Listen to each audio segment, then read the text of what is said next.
যানজট সৃষ্টি হওয়ার অনেকগুলো কারণ আছে, এটা আমরা জানি। একক কোনো কারণে যানজট সৃষ্টি হয় না।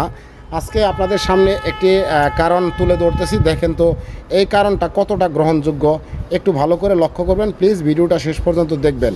এই যে এখানেই মূল দেখেন, এই যে মূল রহস্যটা এখানে হাইওয়ে রাস্তা জুড়ে কিন্তু এই বাজার বসাই দিয়েছে এবং যারা এখানে ফল বিক্রি করতেছে তাদের সামনেও কিন্তু এই যে মানুষ চলাচলের রাস্তা রেখেছে। তার মানে এই হাইওয়ে রাস্তাটার অর্ধেকটুকু এই বাজার কর্তৃপক্ষরা দখল করে রাখছে। আমার আসলে মাথায় আসে না, এখানে কি এই বাজারটা বসানো খুব জরুরি ছিল?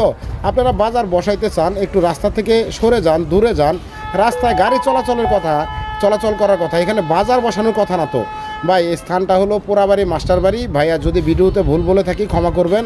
আসলে আমার খুব কষ্ট লাগছে এই রাস্তাটা দখল করার কারণে।